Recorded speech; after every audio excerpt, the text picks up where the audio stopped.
ওড়িশার পর এবার দিল্লিতে বাংলাদেশি সন্দেহে আটক বীরভূমের 6 জন পরিযায়ী শ্রমিক। আদালতের দৃষ্টি আকর্ষণ করে হেভিয়াস কর্পাস মামলা দায়ের। দ্রুত শুনানির আর্জি পরিবারের।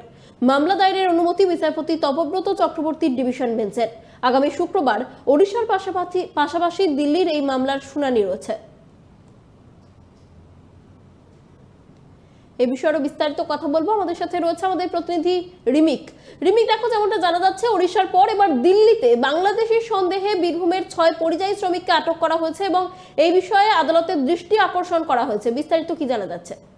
একদমই, দেখো অনন্যা, কিছুদিন আগেই কলকাতা হাইকোর্টে মামলা হয়েছিল যে ওড়িশার 16 জন পরিযায়ী শ্রমিককে উড়িষ্যার পুলিশ আটক করেছে বাংলাদেশি সন্দেহে এবং তাদেরকে আটক করে রেখেছে, হেনস্থা করাচ্ছে। সেই নিয়ে কলকাতা হাইকোর্টে গত সপ্তাহে মামলা হয়েছিল। এবার উড়িষ্যার পর দিল্লিতে যে অভিযোগ উঠছে যে দিল্লিতে বীরভূমের পাইকরে 6 জন বাসিন্দা, 6 জন পরিযায়ী শ্রমিক, তারা কর্মসূত্রে দিল্লিতে ছিলেন, তাদেরকেও বাংলাদেশি সন্দেহে কিন্তু তাদেরকে আটক করা হয়েছে এবং তাদের কোনো পরিবারের সঙ্গে তারা কোনো খোঁজ পাচ্ছে না এই মুহূর্তে তারা কোথায় রয়েছে। তাই দ্রুত বিষয়টার দৃষ্টি আকর্ষণ করা হয় আজকে কলকাতা হাইকোর্টে এই 6 পরিযায়ী শ্রমিকের পরিবারের পক্ষ থেকে, এবং বিচারপতি তপব্রত চক্রবর্তী এবং বিচারপতি ঋতব্রত কুমার মিত্রের ডিভিশন বেঞ্চে দ্রুত শুনানির আর্জি জানানো হয়। পরিবারের আইনজীবীদের পক্ষ থেকে মামলা দায়েরের অনুমতি দিয়েছে কলকাতা হাইকোর্টের ডিভিশন বেঞ্চ এবং এই মামলা আগামী শুক্রবার শুনানি হবে। বিচারপতি তপব্রত চক্রবর্তী যেটা জানিয়েছেন যে উড়িষ্যায় যে 16 জন পরিযায়ী শ্রমিককে আটক করা হয়েছে সেই মামলাটাও রয়েছে শুক্রবার। তার সঙ্গেই এই দিল্লির 6 পরিযায়ী শ্রমিকের যে আটকের মামলা সেটাও একসঙ্গে শোনা হবে। আগামী শুক্রবার শুনানি হবে। পরিবার সূত্রে অনন্যা যেটা জানা যাচ্ছে যে গত 18ই জুন দিল্লির রোহিণী পুলিশ জেলার KN কার্জু থানায় বাংলাদেশি সন্দেহে এই বীরভূমের 6 পরিযায়ী শ্রমিককে আটক করা হয় এবং পরিযায়ী শ্রমিকদের যখন আটক করে নিয়ে যাওয়া হয় তাদের বাংলাদেশি সন্দেহ করে আটক করা হয়, যেহেতু তারা বাংলা ভাষায় কথা বলছিলেন এমনটাই জানা যায়। এবং থানায় আটক করে নিয়ে যাওয়ার পর ওই 6 পরিযায়ী শ্রমিক তারা তাদের পরিবারকে ফোন করে বলেন যে তাদেরকে এরকম পুলিশ আটক করেছে বাংলাদেশি সন্দেহে, তারা যেন অবিলম্বে দিল্লিতে এসে তাদের যেন মুক্ত করে নিয়ে যান।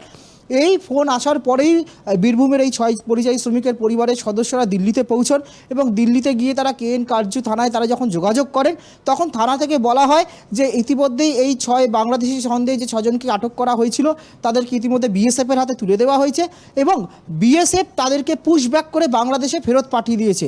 কিন্তু তখন যেটা পরিবারের অভিযোগ, এই পরিযায়ী শ্রমিকদের পরিবারের যেটা অভিযোগ, যে তারা থানার কাছে জানতে চান যে পশ্চিমবঙ্গের কোন বর্ডার দিয়ে তাদেরকে বাংলাদেশে পুশব্যাক করা হয়েছে বা ফেরত পাঠানো হয়েছে, কিন্তু থানা সেই সম্পর্কে কোনো তথ্য পরিবারকে দিতে রাজি হয়নি। এবং যেটা আইনজীবী আজকে কলকাতা হাইকোর্টে মামলা দায়ের করার পর আইনজীবীর যেটা দাবি যে এই মুহূর্তে এই 6 পরিযায়ী শ্রমিক কোথায় রয়েছেন তার কোনো খবর তাদের জানা নেই। পরিবারের সঙ্গে কোনো রকমভাবে যোগাযোগ পরিবারের সদস্যরা তাদের সঙ্গে কোনোভাবে যোগাযোগ করতে পারছে না।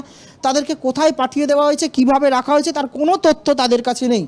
দেখো অনন্যা, ইতিমধ্যেই যখন এই উড়িষ্যার ঘটনা সামনে আসে 16 জনকে যে আটকের, তারাও কিন্তু এই নলহাটি 2 নম্বর ব্লকেরই পরিযায়ী শ্রমিক বাসিন্দা, তারা 16 জনকে, তখন কিন্তু মুখ্য সচিব, রাজ্যের মুখ্য সচিব মনোজ পন্ত তিনি কিন্তু উড়িষ্যার সরকারের সঙ্গে কথা বলেন। মুখ্য সচিবের সঙ্গে তিনি চিঠি দেন যে তাদের অবিলম্বে যেন দ্রুত ছাড়ানো যায়, সেই চিঠি দিয়ে তারপরেই কিন্তু শুধু এবার দিল্লির ঘটনা, শুধু দিল্লি নয়, এর আগে গোয়াতে, গুজরাটেও কিন্তু এই ধরনের ঘটনা ঘটেছে।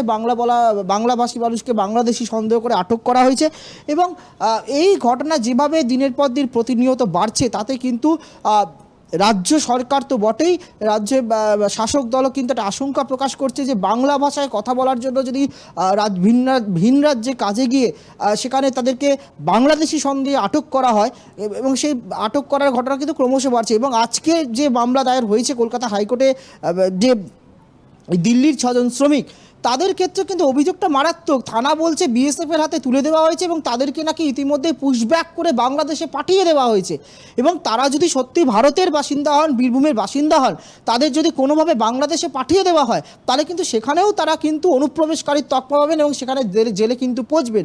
ফলে পরিবার এবং তাদের আইনজীবীরা কিন্তু যথেষ্ট আশঙ্কার মধ্যে রয়েছেন, কেননা এই 6 পরিযায়ী শ্রমিকের সঙ্গে কোনোভাবে যোগাযোগ করা সম্ভব হচ্ছে না।